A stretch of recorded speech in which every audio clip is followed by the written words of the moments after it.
pelo convite, feito aí já há um bom tempo, né, que a gente está planejando vir aqui e deu certo estar aqui em Brasília. Pelo meu trabalho eu viajo bastante e estou pouco aqui em Brasília, mas é um bom estarmos juntos e ver alguns rostos conhecidos, outros também talvez não tanto, mas encontrá-los aqui na casa. E sabe, quando eu pensava assim na casa, pensava muito em Jesus, né? Claro, é o centro de nossa adoração, é o centro dos momentos que a gente tem com Ele dentro de uma casa, fora de uma casa, em qualquer lugar. Mas eu me lembro várias vezes quando Jesus esteve em casas, né? E, na verdade, dentro da casa, inclusive de Pedro, na casa onde Jesus morava, em Cafarnaum, e as sinagogas eram chamadas de casas, casas de culto, casas de reflexões, casas de aprendizado, casas ou espaços onde as pessoas iam aos sábados para ouvir a palavra, para poder refletir, para poder tomar decisões, para estudar, para aprender, para ser conduzidos, dirigidos. A casa, a sinagoga era isso. Eu queria contar para vocês uma história que está na sinagoga, aconteceu numa casa. Essa era uma casa de ensino. E esse é um espaço também para isso. E então eu queria que você pudesse abrir a sua Bíblia e abra o livro de Lucas, capítulo 13. É uma história assim não tão conhecida dos evangelhos, mas é uma história interessante. E está no Lucas capítulo 13. Eu ficava pensando, né? Quando a gente vai para uma casa de adoração, o que a gente vai buscar? O que a gente quer encontrar? O que a gente leva depois de tantos momentos? Eu quero parabenizar vocês, a todas as iniciativas que ao longo destes meses, talvez já dá, acho que já uns 3 anos, né? 2 anos e meio, por aí, que começaram com este projeto. Eu fico muito feliz. Então, vocês perceberam, tem algumas direções, né? Cumprir uma missão, você ser um espaço de serviço e adoração, e também através de momentos em casas, nas casas literais, você ter encontros de pequenos grupos, onde você estabelece amizade, onde você cresce também com os outros, e esses são objetivos muito interessantes, muito legais. Eu fico bem feliz. A pastor Alexandre aí junto com seu rebanho, isso muito, muito bacana. E obrigado aí a...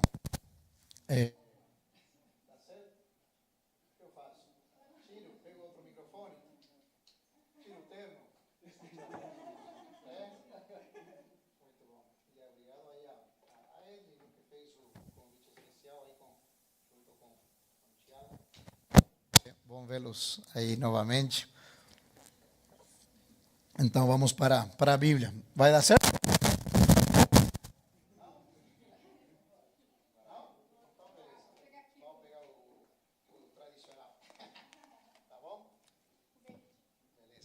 O verde, tá bom? Minha cor preferida. Lucas, capítulo 13, tá bom? Se você tem a sua Bíblia, um dispositivo aí para acompanhar, você que também está aí na tela, acompanha a gente nessa leitura. Eu vou só ler um verso e depois vou contar o episódio bíblico que aconteceu na sinagoga, na casa. Em Lucas, capítulo 13, o versículo 12 diz assim, e é a palavra de Jesus, né? Diz, ao vê-la, ao olhar para ela, e tem várias versões falando desse olhar. Ao vê-la, Jesus chamou à frente e lhe disse, mulher, você está livre. Você está livre da sua doença, de seu mal, da sua enfermidade. Fecha teus olhos mais uma vez, vamos conversar com Deus. Pai querido, que bom estar na sua casa. Quando a gente chega aqui, sabemos que nos podemos encontrar contigo e diante de ti somos todos iguais. Diante de ti estamos na mesma condição. E que bom que como teus filhos podemos nos encontrar para ouvir a tua palavra, para te adorar, para passar tempo juntos, para refletir nos teus propósitos para a nossa vida. E Pai, eu não sei como talvez alguns de nós viemos aqui, mas o Senhor conhece perfeitamente o nosso coração, a nossa mente. E abrimos a tua palavra, sabemos que emana poder. E não é simplesmente um texto, não é simplesmente mais uma história que está aí escrita. É uma vivência de pessoas, tal qual como a gente, que tiveram um encontro extraordinário com a pessoa de Cristo. Essa vez aconteceu também numa casa, numa sinagoga. E do mesmo jeito, Senhor, só como o Senhor sabe fazer, que ao sair da casa, possamos ter dito em nossa mente, em nosso coração, nossas decisões, oh, Jesus fez um milagre na minha vida hoje. Atua com teu Espírito Santo, do jeito que o Senhor achar melhor. E abrimos nosso coração, abrimos nossa mente, para que a tua vontade possa encontrar um espaço em nosso coração, a fim de tomar decisões importantes a teu lado. Oramos em nome de Jesus. Amém. Bom, vamos falar sobre liberdade. Na verdade, o texto, quando fala que Jesus olhou para essa mulher, diz assim o texto, trouxe liberdade. Eu pedi para que tragam isso para mim, né? Foi uma correria para encontrar isso aqui, né? Perguntar, alguém tem isso aqui? Ninguém queria dizer que tinha, né? Mas beleza, isso é um tema à parte. Mas encontraram. Então, isso me fala de muitas vezes de prisões, me fala de escravidão, me fala de não liberdade. Eu queria falar para vocês sobre liberdade. E esse texto bíblico me conta uma história, na verdade. Essa história acontece um sábado. E você se imagina as pessoas indo para casa, indo para a sinagoga, o local onde se abria a palavra, os escritos, e havia ensino. E essa mulher se dirige à sinagoga essa manhã. Como tantas vezes ela já fez isso. Mas esta vez seria um pouco diferente. Esta vez haveria um encontro especial. Essa mulher anda encurvada. Mas eu não estou falando que você tem uma dor. E às vezes você tem dores, né? Quinta-feira eu inventei de jogar bola depois de 6 meses, né? E até hoje eu não estou conseguindo caminhar direitinho. Vai acontecer isso. Estou falando de uma dor, mas uma dor profunda. Uma dor que excede a dor da coluna que ela tinha. Essa dor que ela já tinha há 18 anos, ou a doença que ela tinha, fazia que o seu corpo se encurvasse e a sua coluna se encurvasse de tal maneira. Lembra daquelas pessoas, aqueles velhinhos que andam bem encurvados? Tem uma doença que se chama espondilite, que isso aconchega, ou leva que a pessoa, sua coluna vai encurvando. Minha esposa tem espondilite. Ela sabe o que significa ter dores nas costas, na coluna, e vai como que encurtando a coluna e vai curvando. Essa mulher não era um mês de dor, não é um ano. Estamos falando de 18 anos que essa mulher, todos os dias, sai da sua casa e a cada ano que passa, a curvatura é maior e ela já parece que se desacostumou a olhar para cima, parece que esse olhar já tinha deixado de ser assim a par, horizontal ou para cima, esse olhar sempre olhava para baixo e cada vez mais. E era como que se essa doença, bom, alguns diziam que talvez era uma doença que carregava desde criança e depois se desenvolveu ao longo dos anos de uma maneira um pouco mais forte. Talvez era uma doença maligna, como diz até o texto, uma doença, uma enfermidade do mal. E ela carregava isso por anos. Mas ela ia para a sinagoga. Mesmo assim com a encurvadura, mesmo assim com as suas costas doendo, mesmo olhando para o chão o tempo todo, que talvez ela queria carregar a seus filhos, talvez já com netos, mas ela não conseguia nem brincar com seus netos, a dor era profunda, se olhar sempre para o chão, e agora ela chega para a sinagoga. As pessoas tratavam ela como se fosse invisível. De alguma forma, ela como se não existisse. Assim acontece com os mendigos na rua, assim acontece com pessoas que, por afeições, por situações adversas, parecem que passam inibidas ou desapercebidas pelo mundo, pelas pessoas que estão ao seu redor. Ou talvez as pessoas conseguem enxergar, mas não conseguem olhar para o que está dentro da alma, dentro do coração. Mas seria diferente essa manhã. Seria diferente lá na casa. Seria diferente lá na sinagoga. Esse dia que para ela era mais uma vez que ela teria a tentativa de buscar alguma coisa que pudesse falar para ela. E quem sabe sair com um pouquinho mais de esperança. Todo sábado ela vai. Ela, aos efeitos, era como se fosse uma ninguém. Não era ninguém. Para olhar das pessoas. Sabem, todas as sinagogas têm essas casas de estudo ou de encontros. Tem uma divisão.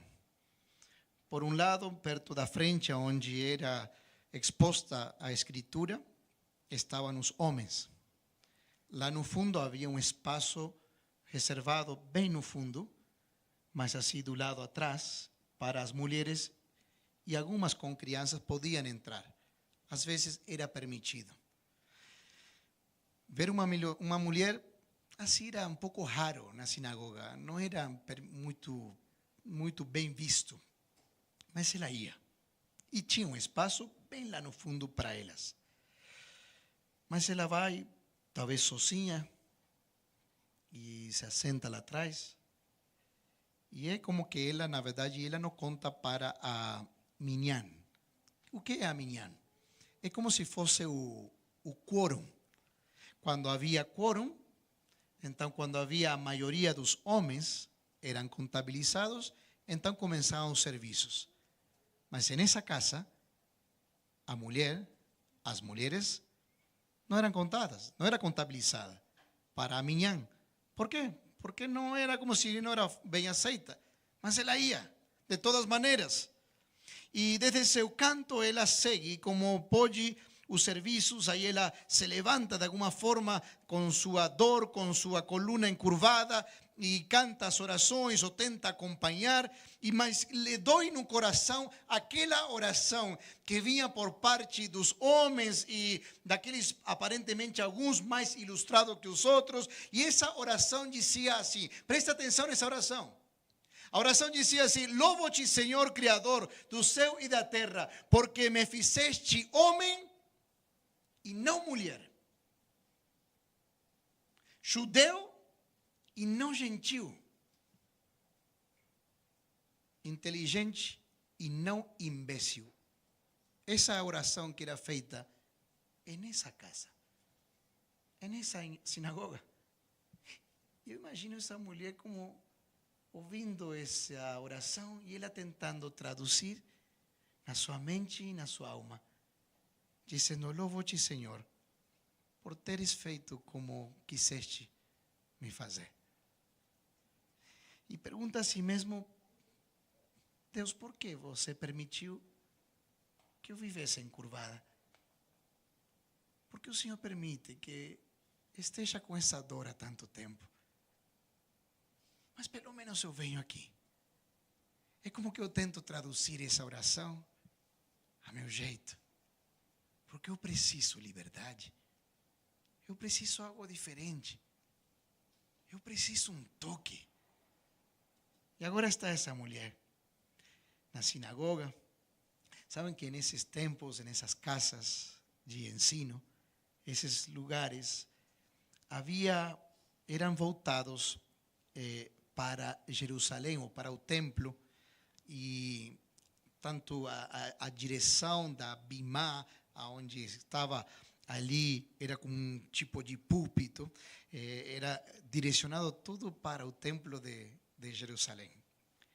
E aí encontra a parede, está Aarón HaKodesh, que onde eles retiravam os cifrás. Os cifrás estavam lá, eram aqueles rolos onde estavam contidas as escrituras. E alguém era convidado sempre, geralmente um mestre, geralmente algum rabi, geralmente alguém da comunidade que poderia ter uma ilustração maior, um estudo maior. Esse dia, ela tinha ouvido que havia um mestre diferente que iria falar na casa esse dia. E ela foi. Diziam que esse mestre tinha ido outras vezes aos sábados, como era costume dele, também na sinagoga. E em frente dela está aí o púlpito, no qual o pregador aí apoia os rolos e abre com muito cuidado as escrituras. E procede a ler as escrituras e trazer um comentário com relação ao que estava escrito ali. A mulher segue com muita detenção as palavras desse mestre. Ela percebe que ele fala um pouco diferente. O seu jeito, a maneira. Ela fica vidrada, ouvindo o que ele estava dizendo. E sobre o estrado estava ele com seu talit, o talit da oração, coberto a sua cabeça em respeito e adoração ao Deus único. E agora, as suas palavras dão luz para uma velha revelação. Sabem, dizem que um dia, este mesmo mestre estava falando sobre as escrituras na cidade de onde ele era. Era um sábado quando ele abre as escrituras no livro de Isaías e Jesus descreveu as seguintes palavras: Ele me enviou para proclamar liberdade aos presos e recuperação da vista aos cegos, para libertar aos oprimidos. E agora ele fecha os rolos e lhe diz: isto fala de mim. Este sou eu, que trago liberdade, que trago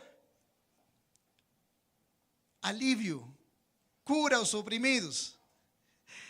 Essa última vez, agora, que se relata que Jesus iria passar por uma casa de ensino. Essa era a última vez que Jesus entraria numa sinagoga. No relato com a mulher que ouve, fascinada a esse novo rabi, tão diferente dos escribas. Jesus consola sempre aos pobres, aos doentes, aos deficientes, às pessoas em situação de dependência, também aos estrangeiros rejeitados ou não, até os argentinos Jesus ama.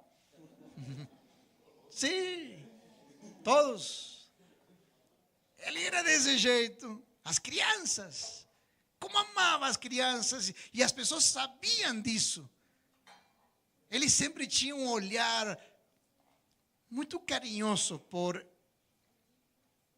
qualquer tipo de pessoa. E também as mulheres desprezadas, as cativas por alguma situação.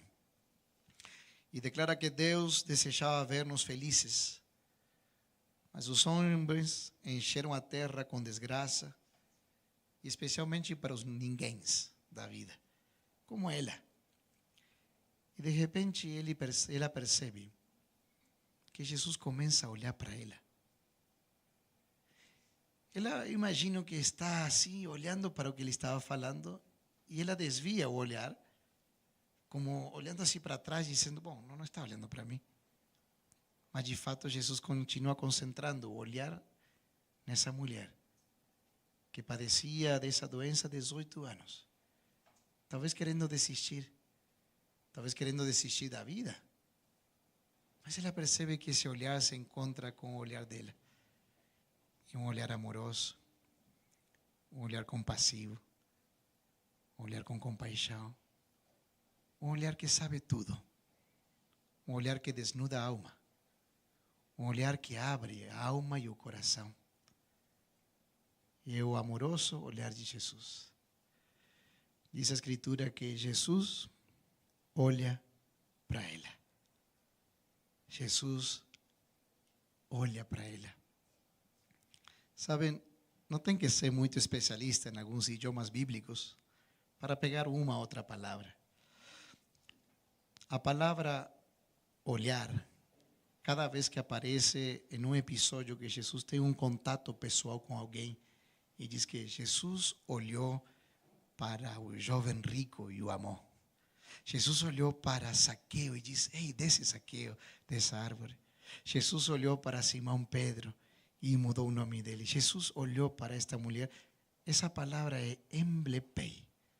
Só aparece nas Escrituras quando Jesus tem um encontro pessoal com alguém. Esse emblepei não é um olhar como eu posso olhar para vocês nessa tarde. Não é um olhar que talvez a gente pode olhar para outra pessoa, que a gente até conhece ou não conhece. É somente o olhar de Jesus. O olhar que desnuda a alma. O olhar que diz, eu sei quem é você, porque eu te criei. Eu sei da tua dor. Eu sei de teu pesar. Eu sei de tuas dificuldades. Eu sei da tua alma. Eu sei quantas vezes você me procurou e tentou, mas não conseguiu. Eu sei. Porque eu te criei. Mas eu não te criei para andar encurvado na vida.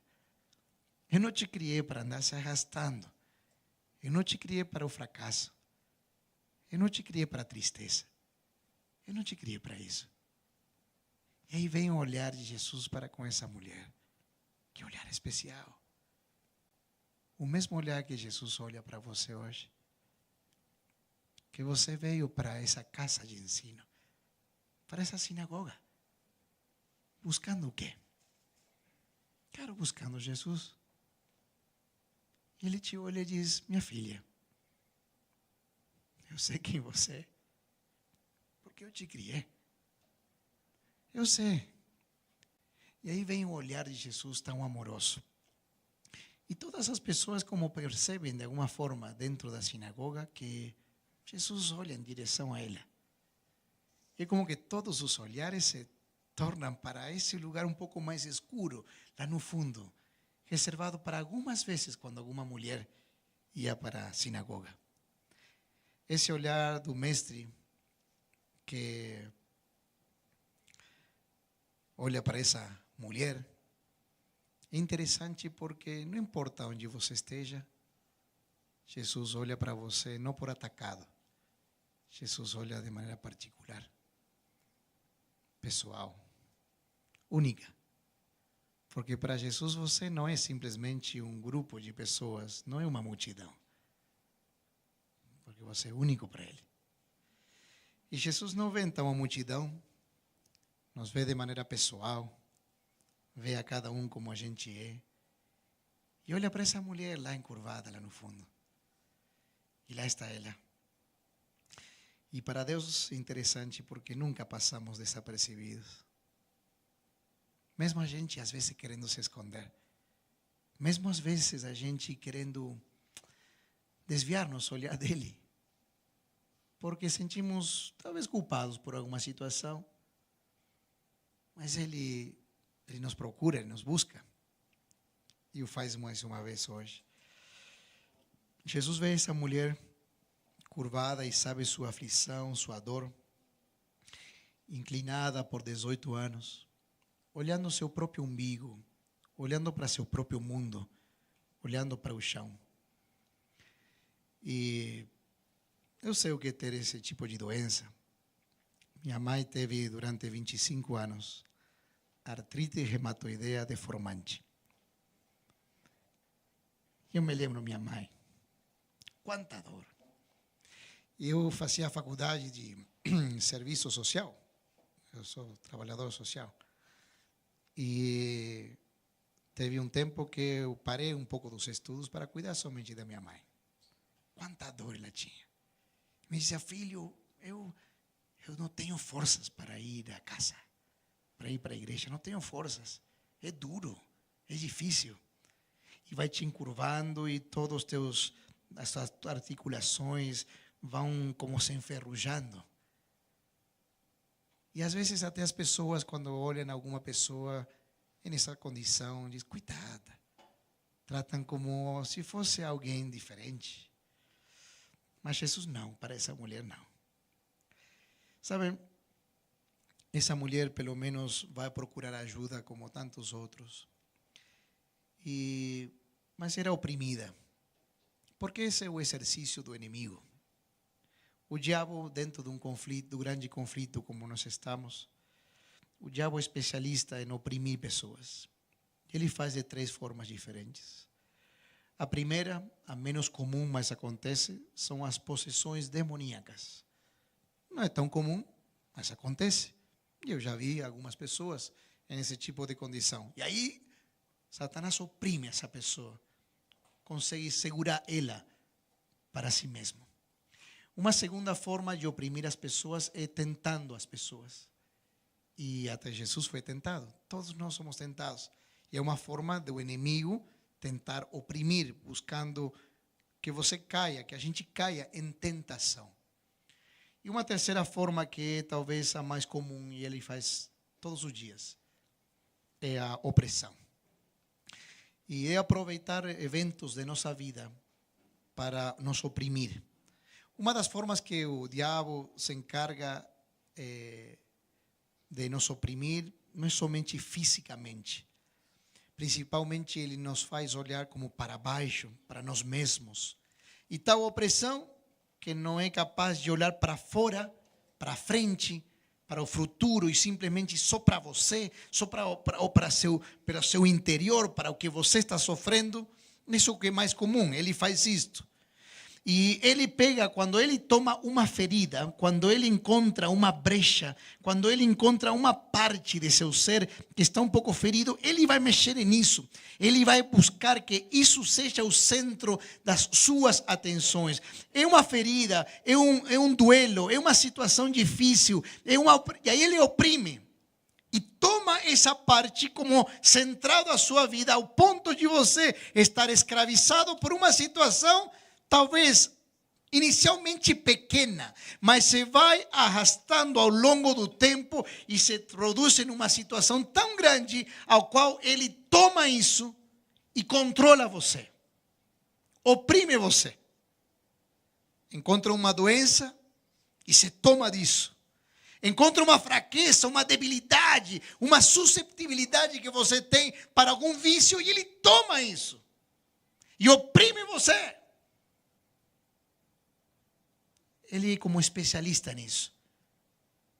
Mas louvado o nome de Cristo, porque Ele é o único que pode quebrar a opressão do inimigo e Ele se chama Cristo Jesus. Só Ele consegue fazer isso. A questão é que nós devemos descobrir quais são essas mochilas que nós temos, que às vezes carregamos, que nos deixa curvados, que nos deixa olhando para baixo. Às vezes é a opressão do passado. Tem gente que parece que o tempo todo está com a cabeça girada, olhando para trás. O tempo todo olhando para trás. Olhando para situações do passado. Parece que andam com esse rosto para trás, oprimidos por la tristeza, por um luto que nunca termina, que nunca fecha. Oprimido por um vício. Talvez estou falando para você, se há algum de você que há um tempo que vem oprimido por um vício. Alguns lutam com bebidas, alguns lutam com algum tipo de droga, alguns lutam com a pornografia, alguns lutam com situações não conseguem vencer. E há tempo lutam com isso. São sinceros diante do Senhor. Eles querem liberdade, mas não conseguem. Talvez algum luta, não talvez há 18 anos, talvez um pouco menos, ou às vezes até um pouco mais. Tem traído a sua família, tem traído a si mesmo. E vivem oprimidos. E essa fresta, essa abertura que um dia você deixou aberta, o inimigo se aproveitou e incomoda, faz te lembrar, machuca, te diz que você não pode, como se você fosse criado para andar encurvado na vida. E até certo ponto você começa a se acostumar com isso. Ao ponto de ser assim, é isso talvez. Talvez é isso que eu mereço. Olha a confusão que às vezes a gente faz na mente. Que você merece. Não, você não merece isso. Nunca mereceu e nunca merecerá. Você merece a vida eterna. Você merece a alegria aqui. Mas é tão difícil, sim. Neste mundo tereis aflições. Jesus já falou isso. Mas ânimo! Ânimo, porque eu venci o mundo. E o tema é que você quer vencer pelas tuas próprias forças, pelas tuas próprias vontades. E aí você, mais uma vez, enxerga para baixo. Olha para você mesmo e não consegue. Mas Jesus olha para você e diz: aqui estou eu. Eu sou capaz. Eu tenho a força. Eu tenho o poder. Porque não se trata de você, se trata dele. Não se trata das tuas fraquezas, se trata das fortalezas dele. Não se trata da tua debilidade, se trata de quão poderoso é meu Jesus.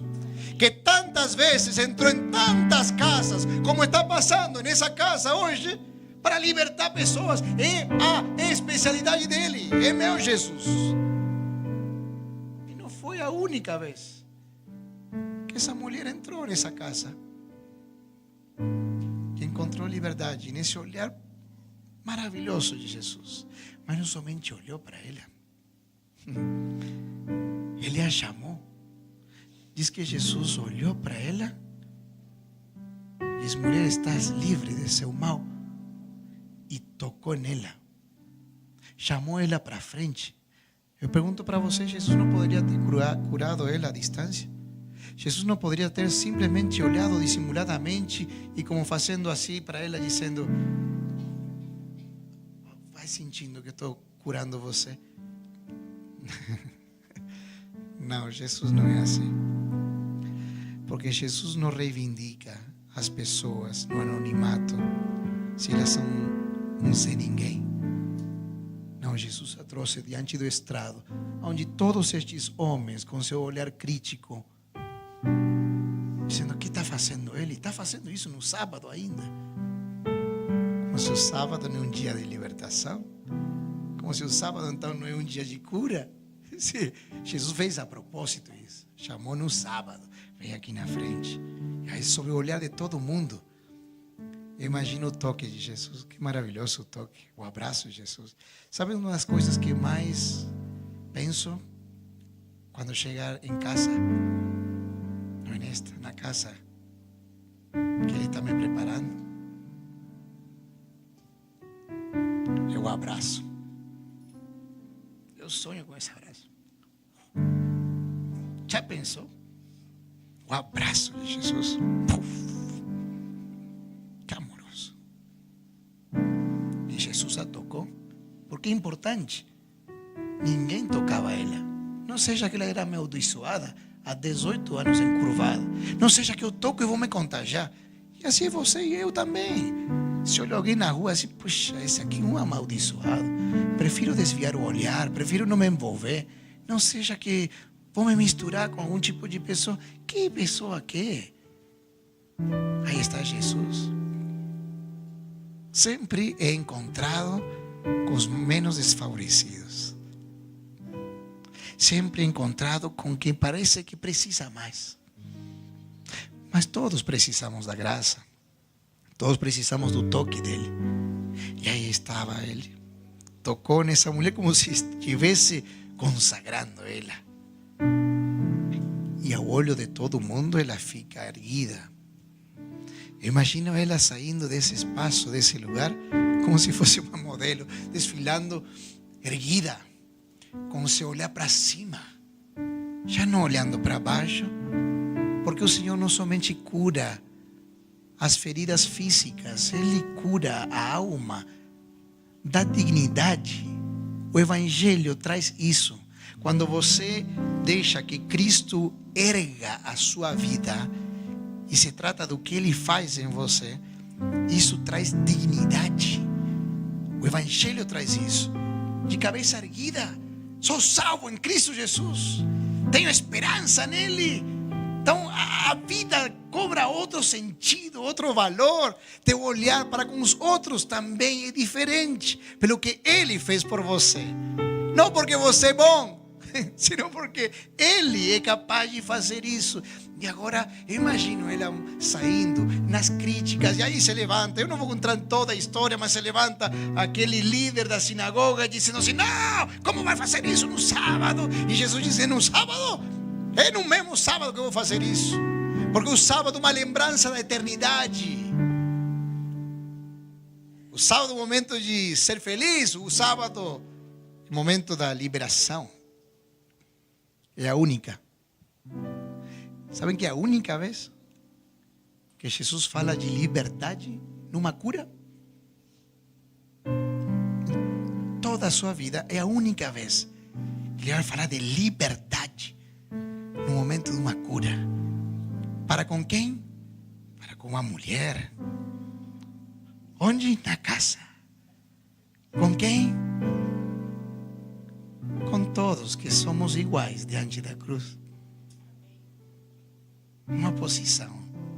Claro, há instâncias na caminhada. Alguns estão um pouquinho mais na frente no seu caminhar com Cristo, outros talvez estão um pouco mais atrás, mas todos estamos iguais diante dele. Ele menciona essa liberdade.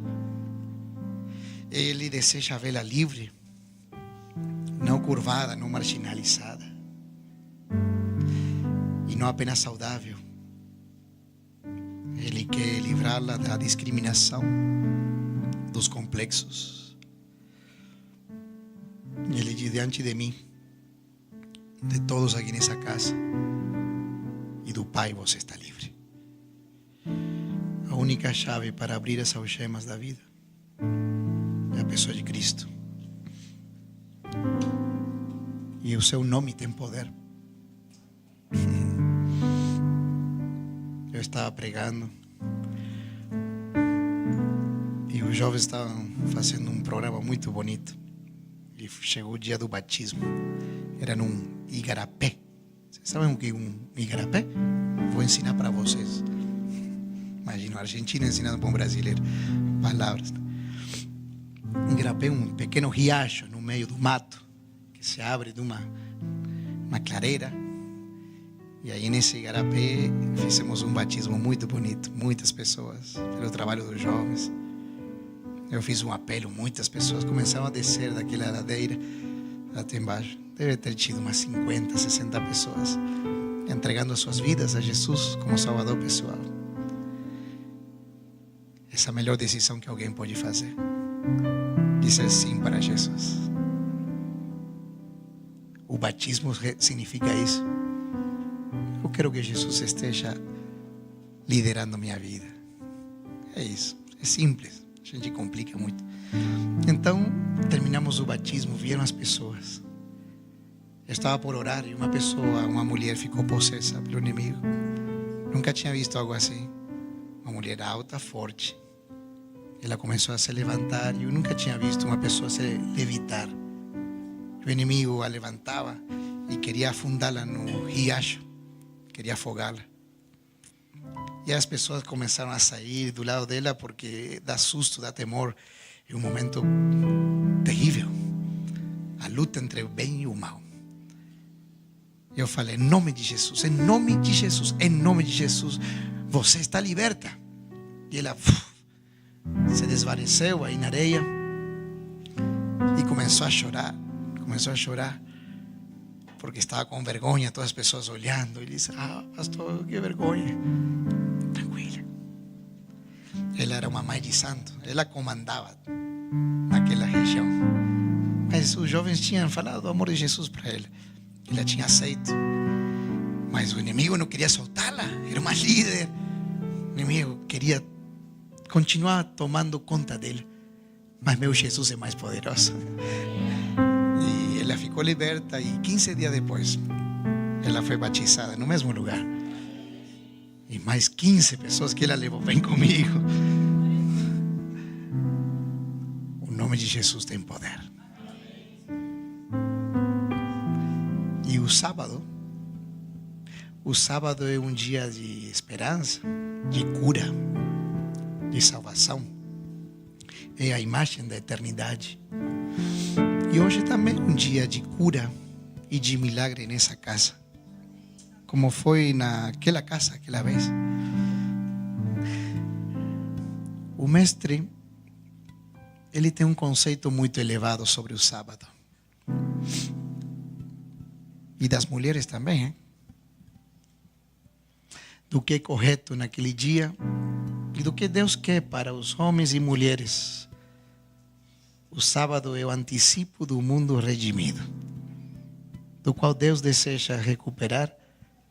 O sábado é a imagem da eternidade. Guardar o sábado é espetacular. É muito bom.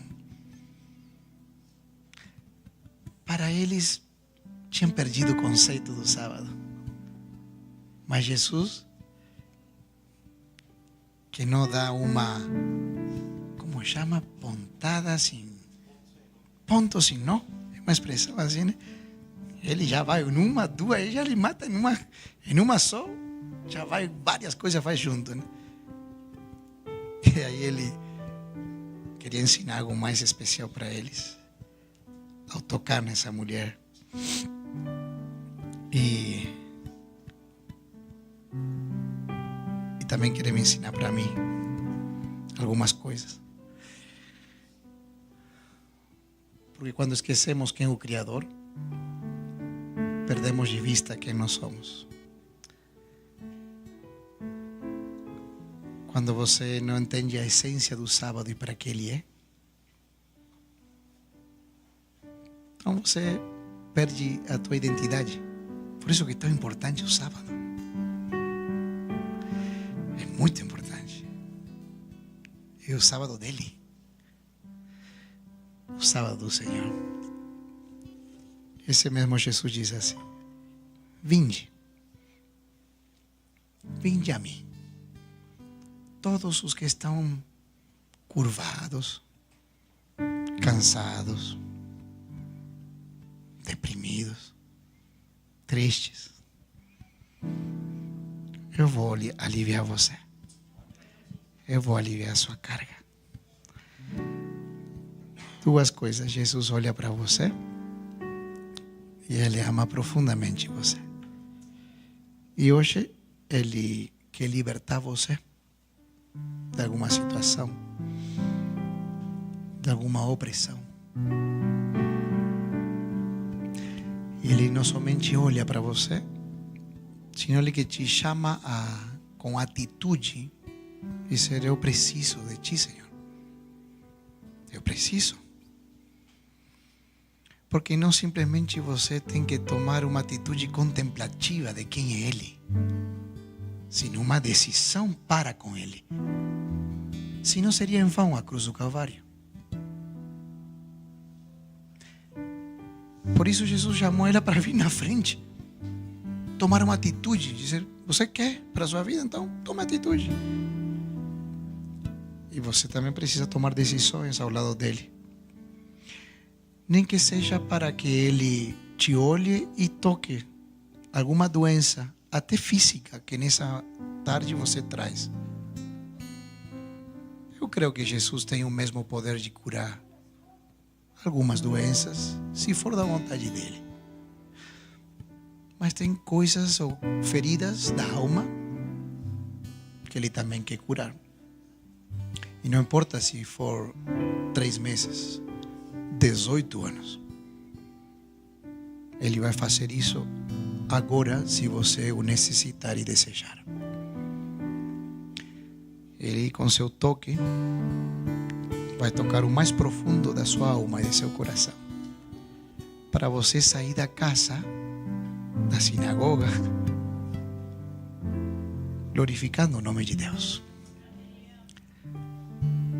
Você precisa de Jesus? Necessita dele? Vamos louvar então o nome dele, dizendo: necessito de ti, necessito de teu perdão, necessito da tua proteção, necessito de teu cuidado. Enquanto louvamos todos juntos, eu convido com atitude você ficar em pé na hora que você achar por bem. Eu preciso isso. Eu necessito isso para a minha vida. E enquanto louvamos, se você necessita de Cristo e necessita seu perdão, a restauração, a cura, que é a especialidade dele, neste sábado, na sua casa, ele fará isso por você e com você.